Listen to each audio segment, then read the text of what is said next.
नमस्कार, स्वागत है आपका खबर फास्ट पर और आपके साथ मैं हूं कायनत अंसारी। हरियाणा में आगामी विधानसभा चुनाव की तारीखों का ऐलान अब कभी भी हो सकता है। चुनाव आयोग के सूत्रों के मुताबिक 2 से 3 दिन में चुनावी तारीखों की घोषणा हो सकती है। हरियाणा और महाराष्ट्र में विधानसभा चुनाव के लिए अंतिम दौर की समीक्षा जारी है, लेकिन चुनावी दंगल में उतरने वाले सियासी दलों की तैयारी अब भी ना के बराबर दिख रही है। कहने को तो हर दल जनता के बीच जाने और संगठनात्मक तौर पर मजबूत होने का दावा कर रहा है, लेकिन हकीकत इन दावों से बिल्कुल उलट नजर आती है, क्योंकि सत्ता पक्ष हर मोर्चे पर विपक्ष से ज्यादा संगठित और मजबूत नजर आ रहा है। आगामी विधानसभा चुनाव को लेकर बीजेपी ने तैयारी और तेज कर दी है। सीएम की जन आशीर्वाद यात्रा और पीएम नरेंद्र मोदी की रोहतक रैली के बाद पार्टी के आला नेताओं ने प्रदेश की राजनीति के ताजा हालात पर मंथन किया और नई रणनीति बनाने पर चर्चा की, जिसके तहत पार्टी ने अपना जनसंपर्क अभियान अब शुरू कर दिया है।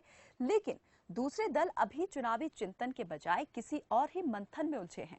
कांग्रेस में रूठों को मनाने की कवायद चल रही है, तो वहीं टूटकर अलग हुए चौटाला परिवार को साथ लेने की कोशिश खाप पंचायतों की तरफ से अब भी जारी है।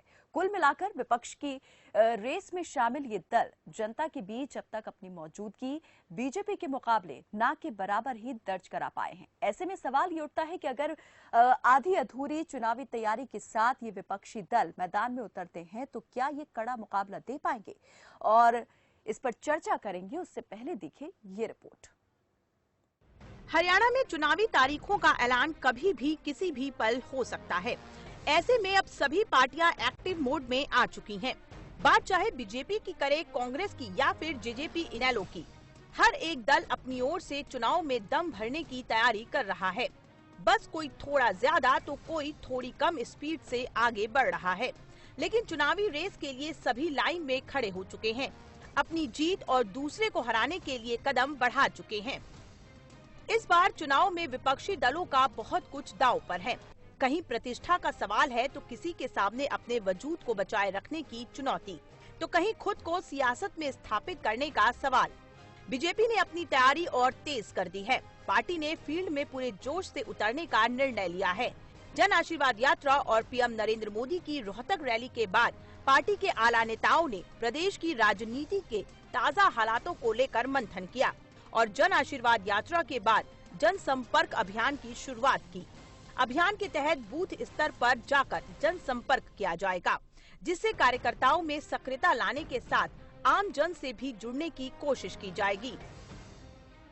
वहीं कांग्रेस ने कुमारी शैलजा और पूर्व सीएम भूपेंद्र सिंह हुड्डा को नई जिम्मेदारी तो दे दी है, लेकिन पार्टी अब तक चुनाव के लिए दिशा तय नहीं कर पाई है।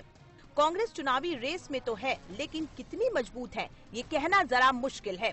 वहीं इनेलो और जसपा की चुनाव चाल बेताल बनी हुई है। दोनों ही दलों को एकजुट करने की कवायद कभी जोर पकड़ती है तो कभी ये दोनों ही दल खुद को नदी के दो किनारे बताकर साथ आने की हर संभावना को सिरे से खारिज कर देते हैं। खबर ये भी है कि आम आदमी पार्टी भी चुनावी मैदान में अपनी किस्मत आजमाने के लिए उतरने वाली है। हरियाणा के तमाम राजनीतिक दलों की तैयारी को देखे तो कहा जा सकता है कि बीजेपी इनमें सबसे आगे है, लेकिन समय और हालात बदलने में वक्त नहीं लगता और वैसे भी राजनीति में कुछ भी स्थिर नहीं रहता। अब देखने वाली बात ये होगी कि वक्त की सुई कहां जाकर अटकती है। न्यूज डेस्क, खबर फास्ट। चलिए, तो चुनावी रणभेरी बजने को तैयार है, लेकिन चुनावी तैयारी अभी भी अधूरी दिखाई दे रही है। ऐसे में ये विपक्षी दल जो है वो कितने असरदार होंगे, इस पर ज्यादा चर्चा होगी। कई मेहमान हमारे साथ यहाँ पर जुड़ चुके हैं, उनसे पहले आपका तारुफ करा देते हैं, उसके बाद करते हैं चर्चा की शुरुआत। भारत भूषण बीजेपी प्रवक्ता हमारे साथ जुड़ चुके हैं स्काइप के जरिए। रजवंत डहीनवाल इनेलो के प्रदेश प्रवक्ता भी हमारे साथ जुड़े हैं। रामपाल जुड़े हैं, राजनीतिक विशेषज्ञ, आपका भी स्वागत है। पंकज पुनिया कांग्रेस प्रवक्ता हमारे साथ जुड़े हैं। आप सभी का बहुत स्वागत है इस चर्चा में हमारे साथ जुड़ने के लिए। सबसे पहले सवाल पंकज पुनिया से। पंकज जी, बीजेपी ने जन आशीर्वाद रैली की, उसके बाद यहाँ पर विजय संकल्प रैली हुई और अब यहाँ पर विजय संकल्प रैली के बाद में जनसंपर्क अभियान भी शुरू कर दिया गया है। कांग्रेस कहाँ है? देखिए कायनात जी, पता नहीं क्यों आपके टीवी चैनल को लगता है कि कहीं ना कहीं भारतीय जनता पार्टी प्रचार में बहुत आगे है और कांग्रेस या दूसरे विपक्षी दल बहुत पीछे हैं। ये मुझे आप एक बात, अगर आपको 5 साल में लगातार याद होगा, आप मुझे बता दीजिएगा कि मुख्यमंत्री जी ने जन आशीर्वाद यात्रा की बजाय, और अभी 2-3 दिन आचार संहिता में पड़े, अभी इनका जनसंपर्क अभियान चल रहा है। लेकिन हमारा तो चाहे वो पैदल यात्रा हो, रथ यात्रा हो, साइकिल यात्रा हो, हर विधानसभा में सभी नेताओं ने जनसभाएं की हैं लगातार। पुनिया जी, इस बात से आप भी इनकार नहीं करेंगे, जो पहले यात्राएं हुई, अभियान हुए, चुनावी अभियान हुए, वो सभी ने अपने अपने जो उद्देश्य थे उन्हें सामने रखकर किए, अपने लिए किए, पार्टी के लिए नहीं किए इतने ज्यादा। देखिए कायनात जी, जब नेता लोगों के बीच में जाते हैं तो अपने साथ पार्टी का प्रचार करते हैं। वो ठीक है, वो नेता अगर कोई जनसभा या रैली कर रहे हैं तो उसमें अपना भी उनका एक छपा होता है कि ज्यादा लोगों से जुड़ सके, अपना भी खुद का प्रचार। लेकिन कहीं ना कहीं पार्टी के प्लेटफॉर्म पे वो लोग जाते हैं तो पार्टी का ही प्रचार उसमें ज्यादा से ज्यादा होता है, तो ऐसी बात नहीं है। और भारतीय जनता पार्टी देखिए लगातार 4 साल से आराम से मुख्यमंत्री जी और उनके सारे मंत्रिमंडल ने खूब विदेश की दौरे किए, खूब मौज ली है, खूब 350-300 रुपए के अंडे खाए हैं, खूब बड़े बड़े होटलों में इन्होंने खूब गाड़ियों की सैर हर महीने इतना लगता है कांग्रेस ने अपनी चुनावी रणनीति बनाने से ज्यादा इस बात पर ध्यान दिया है कि बीजेपी के नेता कब क्या कर रहे हैं, किस तरह से कर रहे हैं। चाइना जी, अब थोड़ी खबर अपने पार्टी नेताओं की भी आप इसी तरह से रख लेते तो शायद आज तस्वीर कुछ अलग होती। पुनिया जी, अगर विपक्ष है तो विपक्ष को ये भी करना होता है कि जो सरकारें सत्ता में है, जो उनके मुख्यमंत्री और मंत्री अगर किसी पैसे का दुरुपयोग कर रहे हैं तो उसको भी लोगों को बताना विपक्ष का काम है, उस पर भी नजर रखना विपक्ष का काम है। हमने कहीं पे भी प्रचार में कोई कमी नहीं छोड़ी हुई है। हमने सबसे ज्यादा हरियाणा के अंदर प्रदर्शन और धरने किए इनके खिलाफ, जो इन्होंने गलत फैसले हरियाणा की जनता पे लागू करने की कोशिश की, या फिर जो यही वो लोग थे जो कपड़े निकाल करके प्रदर्शन करते थे, किसानों को लेके प्रदर्शन करते थे, कर्मचारियों को लेके प्रदर्शन करते थे, युवाओं को लेके प्रदर्शन करते थे, महंगाई को लेके प्रदर्शन करते थे। लेकिन आज मैं पूछना चाहता हूँ पुनिया जी, लेकिन उस बात की एक्सेप्टेंस कहाँ दिखाई दी, किस तरह से स्वीकारा जनता ने आपकी उस बात को, विश्वास कहाँ दिखाई देता है कि जनता कर पाई आपके इन आरोपों पर, इन बातों पर? क्योंकि जितने हम फिर वही बात दोहराएंगे, जितने चुनाव हुए बीजेपी उनमें बढ़त बनाते चली गई और विपक्ष हाशिए पर जाता रहा। कायनात जी, लोकसभा का जो चुनाव था उसमें कहीं ना कहीं का जो छदम राष्ट्रवाद की बात थी वो काम करके गई है। इसमें भारतीय जनता पार्टी के लोग भी मानते हैं कि हमने राष्ट्रवाद के चुनाव राष्ट्रवाद के नाम पे लड़ा, विकास के नाम पे चुनाव नहीं लड़ा। ठीक है, वो इनका एक तुक्का चल गया, लेकिन विधानसभा में हरियाणा विधानसभा का जो चुनाव है वो अब हरियाणा की जनता, जो इन्होंने लोगों को मैनिफेस्टो में झूठ बोल करके उनके हर महीने जो जैसे पेंशन की बात थी और नौकरियों की बात थी, उसको हर साल 200 रुपए बढ़ाने का काम किया। इस तरह तमाम वो झूठे जो हरियाणा की जनता जिससे भारतीय जनता पार्टी से उसका जवाब मांगने के लिए तैयार बैठी है। और मुझे लगता है, मैं समझता हूँ कि हरियाणा की जनता को एक बार तो भारतीय जनता पार्टी ने ठग लिया, लेकिन बार बार अब उनकी बातों में आने वाले नहीं है। भारत भूषण जी, क्या कहेंगे यहाँ पर? क्या वाकई में जिस बात पर उम्मीद टिकाए हुए हैं विपक्षी दल के, जो लोकसभा चुनाव हुआ राष्ट्रीय मुद्दे उस पर हावी रहे, अब जो विधानसभा चुनाव है यहाँ पर स्थानीय मुद्दों की बात होगी और अब स्थानीय मुद्दों का जवाब, यहाँ पर जो समस्याएं हल नहीं हुई उनका जनता बीजेपी से लेगी, हिसाब बराबर होगा? निश्चित रूप से कायनात जी, जब जनता के बीच में हम चुनाव में जाएंगे तो जनता हमारे किए गए वायदों की और हमारे द्वारा किए गए कामों आप उसमें तुलनात्मक अध्ययन करेगी, समीक्षा करेगी, हमसे प्रश्न पूछेगी और हमारा दायित्व बनता है कि उसका उत्तर दें। मैं पंकज जी की बात को उत्तर देना चाहूंगा कि जैसे ही 2014 में भारतीय जनता पार्टी को इस प्रदेश में सत्ता मिली, उसके बाद 1 साल के अंदर अंदर तुरंत अपना पंचायती राज के चुनाव हुए।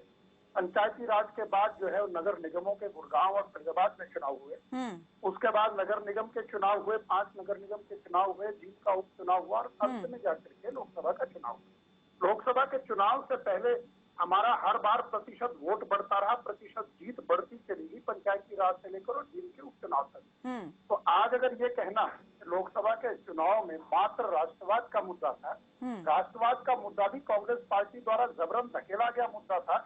जब उन्होंने माननीय नरेंद्र मोदी जी को चोर चोर कहने का ये विषय पकड़ा तो उस विषय को पूरे देश ने देखा और उस विषय के अगेंस्ट कांग्रेस को ये दिखाया कि आप जिस व्यक्ति को चोर कहते हो वो व्यक्ति जो है इस राष्ट्र का सबसे बड़ा राष्ट्रभक्त व्यक्ति है और राष्ट्रवाद के लिए इसने सत्ता में आने का काम किया है और राष्ट्र प्रथम इनका एजेंडे में रहता है। लेकिन विपक्षी दलों ने, आपको ध्यान होगा कि जींद के उपचुनाव में भी और लोकसभा चुनाव में भी भारतीय जनता पार्टी को उसके चुनावी घोषणा पत्र जो 2014 का था उस पर घेरने का प्रयास किया था, लेकिन जनता ने उस बात को इनकी नकारा। जनता ने ये संतोष व्यक्त किया कि भारतीय जनता पार्टी ने जो 147 वादे किए थे, आज की तारीख में पंकज जी से मैं इस बात का जवाब लूंगी कि जनता ने आखिर क्यों नकार दिया, क्यों कह दिया। एक लाइन में कंप्लीट कर दूं कायनाथ जी।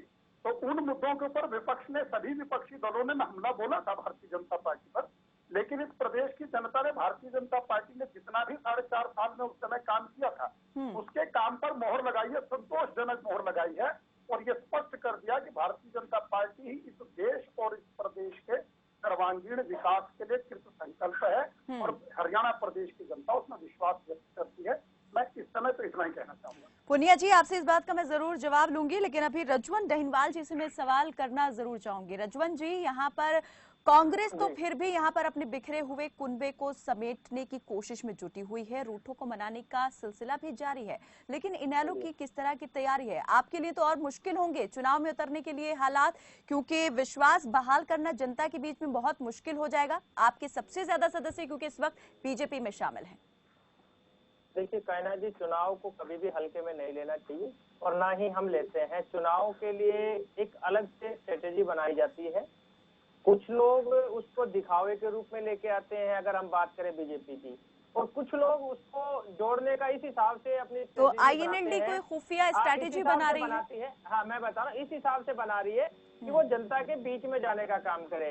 भारतीय जनता पार्टी शोर मचाती है, नारे लगाती है, ये काम इंडियन नेशनल लोकदल पार्टी भी कर सकती है, लेकिन वो जनता के बीच में रहकर उनकी समस्याओं को सुनना और उनको अपने साथ जोड़ने का काम ज्यादा करती है। आज विश्व की सबसे बड़ी पार्टी होने का दावा जरूर करते हैं, लेकिन आप देखना एक चीज का देखो कि इन्होंने रथ यात्रा जो अभी इनकी जनसंकल्प यात्रा निकाली, जो इन्होंने उस संकल्प यात्रा का एक जो है ना, कुछ लोग, चंद लोग इकट्ठे होकर और आए और मुख्यमंत्री जी आशीर्वाद के रूप में केवल हाथ हिला के चले गए, जनता का आशीर्वाद लेने के लिए आए थे, लेकिन ये जनता के साथ बड़ा धोखा करके गए हैं, जहां युवाओं के साथ इन्होंने रजवंत जी, पता नहीं आप किस चश्मे से यहाँ पर चीजों को देखते हैं। मुख्यमंत्री तो कई यहाँ पर प्रदेश को बड़ी बड़ी सौगातें देकर चले गए, जनता ने उनका खुले दिल से स्वागत किया है। उसी चीज पे जा रहा हूँ। मुख्यमंत्री ने बड़ी अच्छी सौगात दी है। आज प्रदेश पे लगभग 1,60,000 करोड़ का कर्जा है। कोई भी बड़ी परियोजना हरियाणा प्रदेश में नहीं आई, कोई भी ऐसा प्रोजेक्ट जिसको ये कहें कि ये कहीं रोजगार को, युवाओं को रोजगार देने में सहायक हो। निवेश की बात करते थे, वो बड़ा निवेश हरियाणा में नहीं हुआ। आज अगर हम बात करें, इन्होंने 1518 जो युवा हमारे ग्रुप डी के लगे थे, खेल कोटे में लगे थे, उनको सिर्फ इस वजह से बर्खास्त। रजवंत जी, मुद्दे ये पहले भी आपके पास में थे, लेकिन उनका नतीजा क्या निकला? युवाओं को नौकरी तो दी, 18,000 युवाओं के नाम पर इन्होंने अपना ढकोसला दिखाया कि हमने एक बिना पर्ची के हमने नौकरी दी। आज उन्हीं युवाओं के ऊपर 1518 युवाओं के ऊपर तलवार लटका दी, उनको नौकरी से बर्खास्त कर दिया गया। पहले तो उनको नौकरी दी, जींद के उपचुनाव में उनको नौकरी दी थी। दूसरा मैं आपको बताना चाहूंगा, बेरोजगारी का आंकड़ा आज 28.7 पहुंच चुका है। ये हरियाणा में हो क्या रहा है? कोई अगर यूनिवर्सिटी की बात करें तो यूनिवर्सिटी में, अगर हमारे आईजीयू की बात करें तो आईजीयू में स्टाफ नहीं है। अगर बात करें एमडी यूनिवर्सिटी की तो वहां से बैकडोर एंट्री की जा रही है और प्रोफेसरों को बगैर इंटरव्यू के और चुपचाप कोई मतलब नोटिफिकेशन प्रॉपर तरीके से जारी नहीं किया गया और उनको एंट्री कराई जा रही है। ये धांधलेबाजी नहीं है तो क्या है? जुडिशियल का पेपर लीक हो जाता है, इनके एचएसएससी के मेंबर जो चेयरमैन है उनके ऊपर आरोप लगते हैं, भाई भतीजावाद के आरोप लगते हैं, उसके बावजूद ये अपने आप को साफ छवि। चलिए भारत भूषण जी, इन सभी आरोपों का जवाब मैं चाहूंगी आप जरूर दें, लेकिन उससे पहले मैं पुनिया जी की तरफ जाऊंगी। पंकज जी, अभी जो भारत भूषण जी ने सवाल आपसे किया था, मैं चाहूंगी आप पहले उसका जवाब दें कि अगर इतना ही सब कुछ यहाँ पर था तो आखिर जनता ने विपक्ष को नकार क्यों दिया, यहाँ पर बार बार उसे नकारने का काम क्यों किया? देखिए कायनाथ जी, बहुत अच्छी बात भारत भूषण जी ने की। उन्होंने कहा कि विधानसभा चुनाव के बाद, एक साल के बाद छोटे पंचायत के चुनाव हुए, तो ये मुझे बताने का काम करेंगे कि कौन से सिंबल पे भारतीय जनता पार्टी ने सरपंच का और ग्राम पंच का चुनाव लड़ा था? सरपंच और ग्राम पंच हमेशा जब गांव में चुनाव हरियाणा के अंदर लड़ते हैं, बाद में कहीं ना कहीं क्योंकि उनको अपने छोटे मोटे काम करवाने होते हैं, गांव में ग्रांट की जरूरत होती है, उनको कहीं ना कहीं एमएलए और सरकार की जरूरत पड़ती है। तो कहीं ना कहीं मैं पहले भी बहुत बार इनके प्रवक्ताओं को बताया कि वो कहीं ना कहीं सरकार को ये लगता है कि ये शायद हमारे साथ खड़े हैं। वो और आपको इतने सारे उदाहरण यहाँ पे बता देता हूँ मैं कि जो सरपंच सरकार के साथ नहीं चला, उससे इनके लोगों ने, इनके विधायकों द्वारा उनके ऊपर मुकदमे दर्ज करवाए गए हैं, उनके काम विकास के काम उस गांव के रोक दिए गए हैं। तो वो मजबूरीवश भारतीय जनता पार्टी का उनको झंडा लगाना पड़ता है, पहली बात। दूसरी बात, इन्होंने नगर निगम की बात की। नगर निगम की बात को बिल्कुल हम लोग मानते हैं। मैं तो बल्कि ये कहना चाहूंगा वो गलती हमारे से हुई है। अगर हम सिंबल पे चलिए, आपने कुछ तो यहाँ पर माना। नहीं, अरे कायनात जी, बात सुन लीजिए ना मेरी। अगर हम सिंबल पे चुनाव लड़ते तो भारतीय जनता पार्टी अपने जो वार्डों में एमसीओ को ढूंढते फिरती कि ये हुआ क्या है हमारे साथ में। वो गलती हम मानते हैं, लीडरशिप से वो कहीं ना कहीं गलती हुई है, कुछ उसमें बटी हुई थी, कुछ चाह रहे थे सिंबल पे। चलिए, कम से कम इस बात में तो आपने माना कि लीडरशिप बटी हुई थी, नहीं तो हमेशा आप ये कहते आए हैं कि कहीं नहीं थी गुटबाजी, कहीं कला नहीं थी। मैं कभी इस बात को, देखिए मैं हमेशा बात करता हूँ, मैं पहले भी कहा है कि अगर हम सिंबल पे चुनाव लड़ते तो ये लोग कहीं भी नजर नहीं आते, और उसी की वजह से ये सारा जो पार्टी को नुकसान हुआ है। आज हमने उन भूलों को सुधार करके और एक पुनिया जी, कम से कम ये बात खुल के तो यहाँ पर कहनी आपको बनती है कि जो नुकसान यहाँ पार्टी आज उठा रही है उसका एक बड़ा कारण जो है वो लीडर्स है जो अपनी अपनी महत्वाकांक्षाओं को लेकर आगे बढ़ रहे थे। यहाँ पर उनकी एम्बिशंस जो है वो पार्टी के ऊपर भारी पड़ी है, और यही वजह रही कि आज संगठन बेहद कमजोर है हरियाणा में। देखिए, संगठन कतई कमजोर नहीं है कायनात की, संगठन बिल्कुल कमजोर नहीं। हमारे कार्यकर्ता आज भी मजबूती के साथ खड़े, संगठन के लोग आज भी संगठन का काम बखूबी कर रहे हैं। सारे हमने इनके खिलाफ, मैंने पहले बताया, जैसे धरने प्रदर्शन, हमने खूब भारतीय जनता पार्टी की जन विरोधी नीतियों की आवाज उठाई है। वो मैंने आपको पहले क्लियर कर दिया कि अगर कांग्रेस पार्टी सिंबल पे चुनाव लड़ती तो नगर निगम की इनके पास एक भी मेयर की सीट आने वाली नहीं थी। ठीक है, गलती हुई है, लेकिन उसका हमने सुधार भी किया है। विधानसभा चुनाव में हम सारे लोग एक ताकत के साथ, लेकिन गलतियों से जल्दी सीख ले, वही यहाँ पर माना जाता है कि हाँ भाई आपने गलती को जल्दी एक्सेप्ट किया और उससे कुछ सीखा। लेकिन जिस तरह अभी भी बहुत वक्त लगा दिया आपने उस गलती से भी सीखने में, पुनिया जी, बहुत आप नहीं मानते हैं कि बहुत देरी हो गई है यहाँ पर सही राह पर आते आते? देखिए कायनात जी, देर से आए दुरुस्त आए, और जो गलती हर बार पुनिया जी ये बात सटीक नहीं बैठती है। यहाँ पर कई बार ऐसा हो जाता है कि अभी नहीं तो कभी नहीं। कायनात जी, आपकी बात भी ठीक है, लेकिन मेयर का जो चुनाव था, जो नगर निगम की बार बार बात कर रहे हैं, वो चुनाव में और विधानसभा चुनाव में फर्क है। दिन रात का अंतर है। सरपंच के चुनाव में मेयर में दिन रात का फर्क है, मेयर के विधानसभा के चुनाव में दिन रात का अंतर है, लोकसभा विधानसभा में दिन रात का अंतर है। तो ये बात कतई ना भूलें कि यहाँ पे अब खट्टर से इस बात का हिसाब माना जाएगा कि मुख्यमंत्री जी ने 5 साल में जो लोगों से वादे किए थे वो उस पर कितने खरे उतरे, और जो भय और भ्रष्टाचार मुक्त ये लोग बात करते थे, आज उससे भी ज्यादा कहीं इन्होंने हरियाणा के अंदर भय एक व्यक्त किया है कि हर रोज जो एक मर्डर की घटना हो रही है, 4 पर डे यहाँ पे बलात्कार, 2 बलात्कार और 4 लूट की घटनाएं यहाँ पे हो जाती हैं, यहाँ पे थानों में बलात्कार हो जाते हैं। तो इससे ज्यादा भय और भ्रष्टाचार की तो इन्होंने नदियां यहाँ पे बहा रखी है। जिस तरह से इनके खुली लूट इनके विधायकों मंत्रियों के द्वारा मचाई गई है, खुद मुख्यमंत्री कैंप ऑफिस तक इसमें, जहाँ पे इनके मुख्यमंत्री की, देखिए एक अजीब सी बात मैं आपको बताना चाहूंगा। काछुआ एक गाँव है करनाल के पास में, वहाँ मुख्यमंत्री ने अपने ओएसडी, इनके ओएसडी पे आरोप लगते हैं, ये ओएसडी को करनाल से हटा करके चंडीगढ़ बिठा देते हैं। बाद में फिर उसको उस गांव में बिठा देते हैं कि ये 8-10 गांव ओएसडी जो मुख्यमंत्री के ओएसडी हैं उनको वहां बिठाते हैं, और वहां वहीं पे करप्शन हो जाता है। लाइटों की जो लाइटें लगी नहीं उसका सरकार बिल पास कर देती है, उन जो स्ट्रीट लाइट वो एक भी वहां पे नहीं लगी। जब आरटीआई से पता लगता है तो वहाँ लाखों का गोलमाल मिलता है कि यहाँ पे लाइटें लगी और एक भी लाइट वहाँ पे लगाई नहीं गई। तो इस तरह के भ्रष्टाचार की गंगा जमुना को एक करने का काम भारतीय जनता पार्टी ने किया है। चाहे वो कोई भी संस्थान हो, चाहे नौकरियों में हो, चाहे इनके टेंडर घोटाले में हो, चाहे सड़कों के निर्माण में हो। भारत भूषण जी से इसका मैं जवाब लूंगी जरूर। भारत भूषण जी, मैं चाहूंगी आप इसका जवाब दें, लेकिन इससे पहले मैं राजनीतिक विशेषज्ञ हमारे साथ जुड़े हुए हैं रामपाल जी, उनसे मैं पूछना चाहूंगी। रामपाल जी, मौजूदा वक्त में आपको क्या लगता है कि अभी, क्योंकि कभी भी यहाँ पर चुनावी तारीखों का ऐलान हो सकता है, ऐसे में कौन सा दल आपको पूरी तरह तैयार दिख रहा है विपक्ष में? देखिए, अब की बार हरियाणा का जो इलेक्शन 15 दिन तक इलेक्शन होना है, बीजेपी के सामने समस्या है लोकसभा की सफलता को दोहराना, और 75 पार का जो नारा दे रखा है वो। विपक्ष का दुर्भाग्य ये है कि ये विपक्ष पूरे 5 साल बिखरा रहा। अब 1 या 2 दिन के बाद 13-14 तारीख तक शायद इलेक्शन डिक्लेयर हो जाएंगे। तो उसके बाद लगभग इनके पास 1 महीना होगा। अब 1 महीने में कहाँ तक जनता को समझा पाएंगे, बीजेपी की कमजोरी को बता पाएंगे।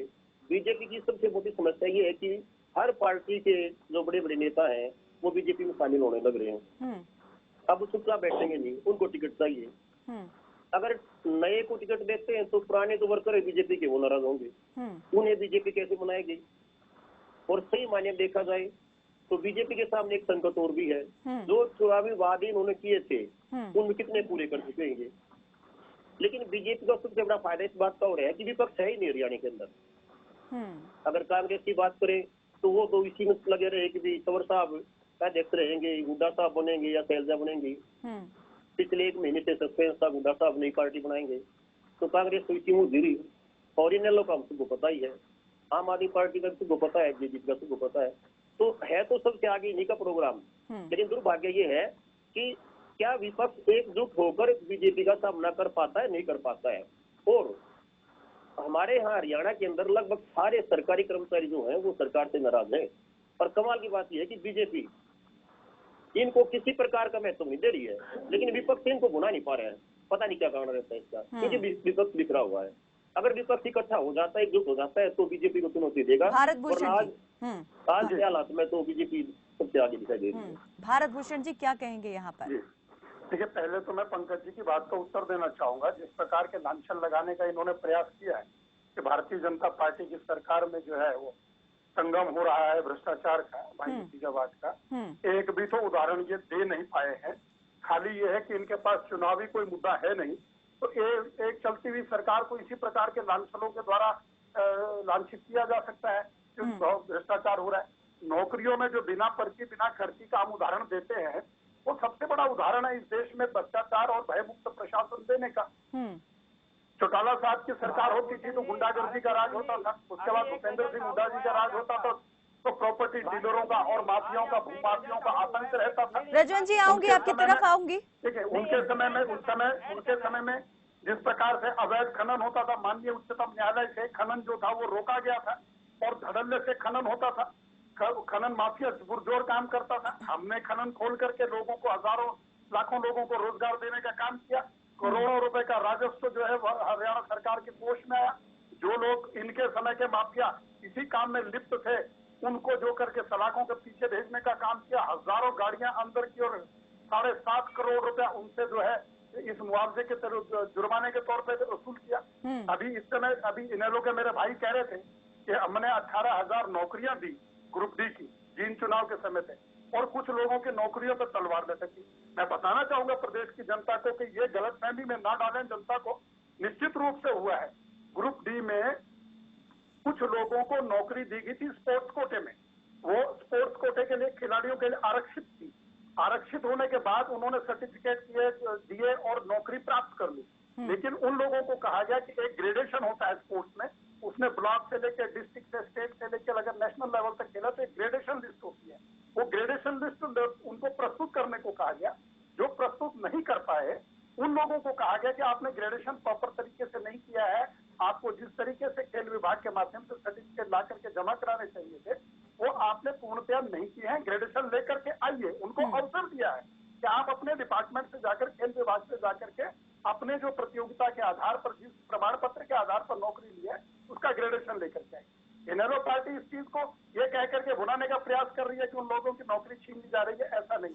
भूषण जी, डहनवाल जी कुछ कहना चाह रहे हैं? बिल्कुल, आप अपनी बात आगे पूरी कीजिएगा। इस वक्त डहनवाल जी को मैं ले लेती हूँ। पुनिया जी आऊंगी आपकी तरफ भी। 5 साल के कार्यकाल में सिर्फ 4500 नौकरियां मिली। कांग्रेस के 10 साल के कार्यकाल में 40,250 नौकरियां मिली। हरियाणा प्रदेश में भाजपा की 4.5 पौने 5 साल की सरकार, अब 5 साल होने वाले हैं। 70,000 नौकरियां हम दे चुके हैं और एग्जाम 15 तारीख तक पूरे 22,000 और नौकरियां युवाओं को इस माध्यम से मिलने वाली। एक उदाहरण देकर भूषण जी सुन लेते हैं वो क्या कहना चाह रहे हैं, क्या सवाल है, जरूर आप जवाब उनका दीजिएगा। आपसे जवाब जरूर लूंगी मैं। आपकी सरकार ने 8 महीने तक उनको नौकरी पर रखा है और ये पुरानी खेल नीति में ग्रेडेशन नहीं था। ये अब आपकी जो नई नीति बनी है उसमें अगर पहले आपको उनकी कोई जो भी उनकी सर्टिफिकेट थी उसमें अगर किसी तरह की कोताही बरत रखी है, कोई कमी बीसी रह गई है, तो आपको उनको ज्वाइन नहीं कराना चाहिए था, लेकिन आपने उन युवाओं के साथ धोखा किया है। पहले उनको चुनाव के समय उनको ज्वाइन कराया और अब आपने उनको निकालने का काम किया। तो एक ये कमी आपकी है, उन युवाओं की नहीं है। उनको नहीं पता कि सर्टिफिकेट में ग्रेडेशन कैसे मिलता है। अगर कोई युवा खेल में आगे आता है तो जो सर्टिफिकेट दी जाती है, युवाओं को पता है, आपको ज्ञान नहीं है, आपको ज्ञान नहीं है, युवाओं को ज्ञान है। मैं भी आपको नहीं बोल ज्ञान रहा थोपने का प्रयास कीजिए प्रदेश के ऊपर। आपकी सरकार आप अपने अल्प ज्ञान को अपने पास सरकार रखिए। के समय जुडिशियल का पेपर लीक हुआ, तहसीलदार का पेपर लीक हुआ, आपको किसी भी प्रकार से इस बात का नॉलेज ही नहीं है, आपको ज्ञान ही नहीं है इस विषय के बारे में। बेहतर आप ना बोलें, आपको ज्ञान नहीं है इस विषय का। एग्जाम हुए हैं, आप खाली इल्जाम लगाने का काम करते हैं, आपको ज्ञान नहीं है इस विषय का। और उसको भी आज आपने उसने ज्वाइन कराने का काम कर दिया गया, जबकि विपक्ष आपको समय समय पर चेताता रहता है कि आप कहाँ पर गलतियां कर रहे हो, कहाँ पर भ्रष्टाचार कर रहे हो। बावजूद आज बीजेपी की सरकार सत्ता के नशे में पूरी तरह से चूर है। जनता आपको भली बात। चलिए पुनिया जी से ले लेते हैं, वो भी कुछ कहना चाह रहे थे। पुनिया जी रखिए अपनी बात। कायनात जी, विपक्ष की बात छोड़ देते हैं कि विपक्ष क्या कह रहा है। ये बोलते हैं कि विपक्ष झूठे आरोप मनगढ़ंत बातें कर रहा है, ठीक है, मान लिया एक मिनट के लिए, लेकिन क्या इनके विधायक भी इसका मतलब झूठ बोल रहे हैं? अभी जो इन्होंने नौकरियों की बात करी, तो इनको अगर इनको ध्यान नहीं हो तो मैं इनको एक ऑडियो भेज देता हूँ जो इनके नीलोखेड़ी से, खुद मुख्यमंत्री के गृह क्षेत्र से विधायक है नीलोखेड़ी से भगवान दास कबीरपंथी, इनके कार्यकर्ता के साथ उसकी ऑडियो वायरल हुई है कि जो यहाँ पे नौकरियों का सिस्टम है वो जो डीसी रेट पे भी है उसमें भी 50-80 हजार रुपए में नौकरियां लग रही है। भाई मैं क्या करूँ, ये इनके विधायक की बात है। और एक करप्शन की जो बात कर रही है, आपके बीच में मैं बोलना नहीं पुनिया जी, ये ऑडियो वीडियो ये सबको जांच का विषय होती है, चीजें बहुत सोच समझ कर ये चीजें जो है उनका जिक्र करना चाहिए और रखनी चाहिए। आपके विधायक ने गुरुग्राम के अंदर प्रेस कॉन्फ्रेंस करके मुख्यमंत्री को बताया कि मेट्रो के रूट में जो बदला गया है उसमें करोड़ों रुपए की गड़बड़ हुई है, तो आपने कोई जवाब नहीं दिया। आटा घोटाला, इतना बड़ा घोटाला एक हो जाता है जो गरीबों का आटा है उसको खा करके उसमें अधिकारियों को, खुद इनके जो डिपो होल्डर है भारतीय जनता पार्टी के कार्यकर्ता उसके अंदर से पाए गए, इनके अधिकारी उसके अंदर पाए गए। लेकिन हुआ क्या, मुख्यमंत्री के तरफ से उसमें सारे प्रूफ देने के बाद, न्यूज़पेपर में छपने के बाद उससे लिपापोती कर दी गई। ये बोल रहे कि भ्रष्टाचार। मीटर घोटाला इनके कार्यकाल में 3 बार आप लोगों ने, अरे भाई जनता को मूर्ख समझ रखा है क्या आप लोगों ने कि आज मीटर लगाओ, 1 महीने बाद मीटर लगाओ, फिर मीटर लगाओ, और आप बोलते हैं कुछ नहीं हुआ। शुगर मिल की नवीनीकरण के ऊपर 100 करोड़ रुपए का ग्रांट अलॉट होता है, लेकिन हुआ क्या, आज तक उसमें कुछ नहीं हुआ। उल्टा नकली एक कंपनी बना करके उस ग्रांट को खत्म करने का काम इनके चेयरमैन ने किया, मुख्यमंत्री ने उसको हटाना पड़ा। अब इतनी सारी घटनाएं, अब इनके खुद मुख्यमंत्री के पीए अभिमन्यु करोड़ों रुपए की प्रॉपर्टी की रजिस्ट्री थोड़े से लाखों रुपए में करवा करके और निकल जाते हैं और बोलते हैं कि हम लोगों ने कुछ नहीं किया। अरे भाई, आपने ये बता दीजिए मुझको, छोड़ा क्या स्कॉलरशिप के बच्चों के, गरीब बच्चों के पैसे आप खा गए। बीपीएल कार्ड का आपका हाल देख लें तो सच्चाई ये है बीपीएल कार्ड की कि पुनिया जी, सिर्फ आरोप प्रत्यारोप से ही कुछ नहीं होगा, तथ्यों पर यहाँ बात करनी चाहिए। मैंने तथ्य बताए, इनके विधायक ने आरोप लगाए, आप विपक्ष को मानते ही नहीं। इनके विधायक की ऑडियो आई, इनके विधायकों की सीडी, चेयरमैन के 10-10 लाख रुपए बनवाने में इनकी वीडियो वहां पे नजर आती है कि जैसे चेयरमैन को 10-10 लाख बनवाने में भारतीय जनता पार्टी ने पैसे लिए। अनाज मंडी में किस तरह से भ्रष्टाचार हुआ, मुख्यमंत्री को सबूत दिए जाते हैं। और तो और छोड़ दीजिए, अभी 4 दिन पहले मुख्यमंत्री के गृह क्षेत्र में व्यापारियों ने इकट्ठा होकर के चलिए भूषण जी, अफसर की के करोड़ों रुपए का गोलमाल इसने किया। लेकिन चलिए अब जवाब ले लेते हैं पुनिया जी। बहुत यहाँ पर आपने बहुत बातें रखी है, कई आरोप प्रत्यारोप भी यहाँ पर लगाए, गंभीर आरोप प्रत्यारोप लगाए। चैनल के माध्यम से पंकज पुनिया जी को निवेदन करना चाहूंगा और चैलेंज करना चाहूंगा कि जिस ऑडियो की बात ये कर रहे हैं रिकॉर्डिंग की, उसको एक प्रमाण के तौर पर मुकदमा दर्ज करा दीजिए, एफआईआर करवाइए। भ्रष्टाचार का सीधा मामला बनता है हमारे प्रशासन पर। देखिए, बीच में बोलिए पुनिया जी, सुन लीजिए बात। जो आरोप आपने लगाए हैं उन्हीं आरोपों को आधार वो बनाकर बात कर रहे हैं। मैं पार्टी के जिम्मेवार प्रवक्ता के तौर पे बात कर रहा हूँ। आप उस ऑडियो को सबूत बना करके मुकदमा दर्ज करवाइए या हमें दीजिए, हम जांच करवाते हैं। अगर हमारा पार्टी का कोई कार्यकर्ता, हमारा कोई विधायक, हमारा कोई इसमें नेता अगर इसमें धन्यवाद। मैं कल ही दूसरी बात, दूसरी बात दहीवाल जी आऊंगे आपकी मुझे तरफ। चुप न कराइए। दूसरी बात, आपने और भी जो इस प्रकार के अनर्गल बातें की हैं, मैं चाहता हूं कि तथ्यों के आधार पर, सबूत के आधार पर भैया आपके विधायकों ने की ये बात में उनके मुंह की बात बताइए। आरटीआई के अगेंस्ट, अगर आरटीआई के तहत आपके पास कुछ ठोस सबूत है, उसके आधार पर निश्चित रूप से आप मुकदमा दर्ज करा सकते हैं। चैनल के माध्यम से पूछना चाहूंगा कि आपने ऐसा आज तक क्यों नहीं किया? अगर आपके पास सबूत है, प्रमाण है, तो आपने ऐसा क्यों नहीं किया? तीसरी बात, अभी मैं जयवंत जसवंत जी की बात का जवाब देना चाहूंगा, इनेलो के प्रवक्ता की। ये भारतीय जनता पार्टी की सरकार है, आपकी सरकार नहीं है कि अलमारी में बद दी गई सिलेक्टेड कैंडिडेट की लिस्टें बदल दी गई, अपने चहेतों को नौकरियां दे दी गई, और अजय सिंह चौटाला जी और श्रीमान चौटाला जी आज जेल में बंद है उसी भ्रष्टाचार के आरोप में। माननीय अदालत के द्वारा सजा भुगत रहे हैं, सजा भुगत रहे हैं।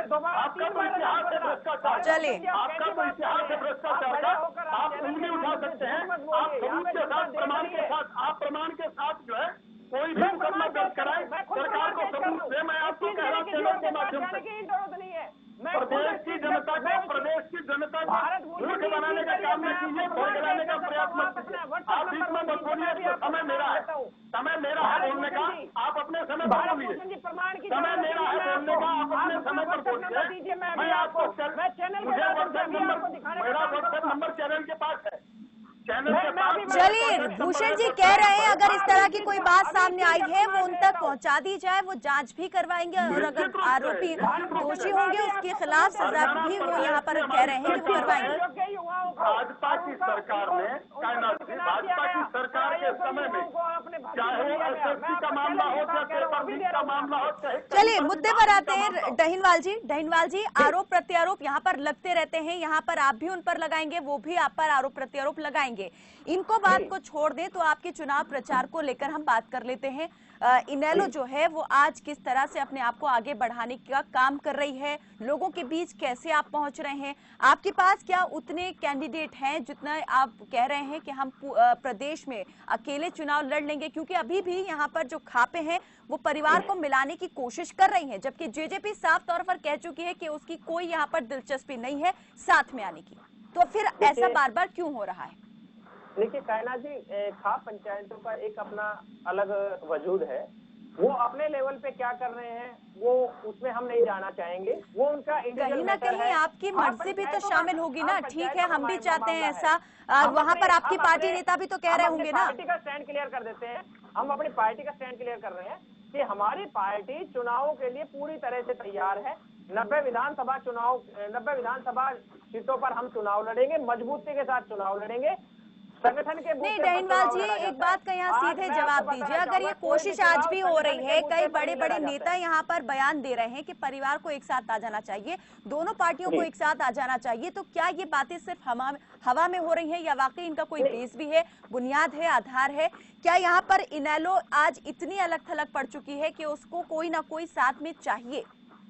देखिए, बात अगर खाप पंचायतों की कर रहे हैं तो वो परिवार को एकजुट करना चाह रहे हैं, वो किस तरह से करना चाह रहे हैं वो उनका मैटर है, उनका प्रस्ताव है। बहुत वक्त पड़ा हुआ था पहले भी, एन चुनाव से पहले ही ये कोशिश इतनी तेज क्यों हो गई है? देखिए ये चीज तो वो खाप पंचायतों के प्रतिनिधि बता पाएंगे, बेहतर तो वही बता पाएंगे, लेकिन मैं अपनी बता रहा हूँ कि हमारी पार्टी में जिस प्रकार से वो अपना प्रस्ताव लेके आए, खाप पंचायतों के प्रतिनिधि चौधरी अभय सिंह चौटाला जी से मिले, चौधरी ओम प्रकाश चौटाला जी से मिले हैं और उन्होंने अपना प्रस्ताव को उनके सामने रखा कि किस प्रकार बीजेपी की कुनीतियों से किसान वर्ग परेशान है, व्यापारी वर्ग परेशान है, ये खाप पंचायत कहीं ना कहीं उससे आहत है और वो ये चाहते हैं कि एक मजबूत विपक्ष, जो कि उनको लगता है कि जेजेपी, इनेलो और अन्य दल जो ताऊ देवीलाल की नीतियों पर चलते हुए अगर बीजेपी को मजबूती से टक्कर देते हैं तो उनको बहुत ही खुशी होगी। तो उनके लिए उनके प्रयास, अन्य कौन से दल यहाँ पर आप देखते हैं? जेजेपी तो यहाँ पर जैसे आप खुद कह रहे हैं कि आपने अपना जो विचार है वो साफ कर दिया है, इसी तरह जेजेपी कहती है कि हमने अपनी जो बात है वो साफ तौर पर सामने रख दी है कि परिवार एक हो सकता है, पार्टी एक नहीं हो सकती है। देखिए, परिवार को और पार्टी को, ये खाप पंचायतों का प्रयास है, वो पार्टी को एक कराए, परिवार को एक कराए, ये उनका इंडिविजुअल मैटर है। मैं दूसरी चीज ये बताना चाहूंगा, नहीं तो फिर तो आप कह रहे हैं कि खाप यहाँ ऐसे काम कर रहा है कि तू कौन मैं खामखा वाली बात आ गई है कि आप तो ना आप जानते हैं कुछ ना दूसरी पार्टी जानती है, बस खापों का अपना यहाँ कुछ एक चल रहा है, वो आगे इस सब चीजों को बढ़ा रहे हैं। किसी तरह का दो व्यक्तियों के बीच किसी तरह का मतभेद हो जाता है तो उसको कोई समाज का जिम्मेवार व्यक्ति और उनको ये लगता है कि इनके आपसी रंजिश से या आपसी मतभेद से समाज को कहीं नुकसान होता है, देश को, प्रदेश को कहीं नुकसान होता है, तो वो अपनी कोशिश करते हैं कि किस प्रकार इन दोनों को एक किया जाए ताकि समाज पर कोई ऐसा प्रभाव ना पड़े जिसका खामियाजा आने वाले समय में जनता को भुगतना पड़े। एक चीज मैं आपको और भी बताना चाहूंगा कि अभी हमारे भाई बीजेपी के प्रवक्ता भारत भूषण जी कह रहे थे कि भ्रष्टाचार मुक्त की बात कर रहे थे। मैं आपको बताना चाहूंगा कि हमारे रेवाड़ी में नगर परिषद है, उस नगर परिषद में बीजेपी के एक बड़े नेता ने, जो प्रदेश स्तरीय नेता है, और उन्होंने करोड़ों रुपए के भ्रष्टाचार का आरोप उन पार्षदों पर लगाया था। लेकिन आज अचंभे की बात है कि 5 साल बीतने को हो गए और वो जिन पार्षदों के ऊपर आरोप भ्रष्टाचार का लगा था, आज वो सारे के सारे पार्षद बीजेपी में ज्वाइन कर गए। एक खुली सभा, एक खुली डिबेट में, और मैंने खुद विधायक जी से ये सवाल पूछे, विधायक जी आपके प्रतिनिधि और भ्रष्टाचार का आरोप लगाते थे जिन पार्षदों पर, आज वो पार्षद आपके पार्टी में शामिल हो चुके हैं, तो क्या वो जो आरोप लगाए देहनवाल जी फिर वही आरोप प्रत्यारोप की बात आ गई, वही बात आ गई। यहाँ ये चीजें जो है सिर्फ चुनावी वक्त में सुनाई देती हैं और बहुत ज्यादा फैलती हैं, लेकिन बाद में कहाँ क्या हो जाता है, कहाँ कुछ चली जाती है, ये बातें कोई नहीं जानता है। पुनिया जी, आपसे एक अंतिम सवाल मैं यहाँ पर करना चाहूंगी। इस वक्त जो है क्या लग रहा है कि क्या पार्टी पूरी तरह से तैयार है या अभी सिर्फ पार्टी का इस तरफ फोकस है कि जो रूठ चुके हैं उनको मना लिया जाए किस तरह से, क्योंकि जो पार्टी है उसे भीतर घात और यहाँ पर बगावत का जो है खतरा दिख रहा है?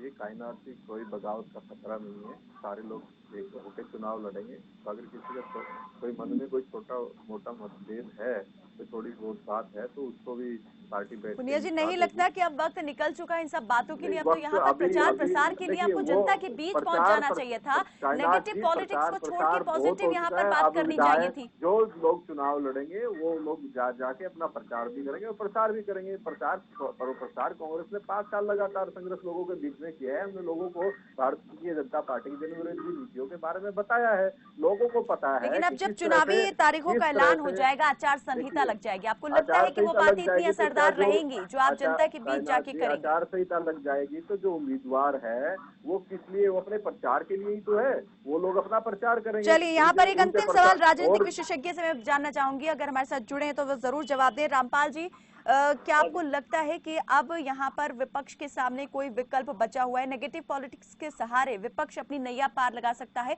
या कुछ और करने की उसको ज्यादा जरूरत है? नहीं, ऐसा नहीं है। बीजेपी के सामने भी समस्याएं हैं। टिकट का जो बंटवारा होगा उसके बाद बगावत सब तरफ से आएगी।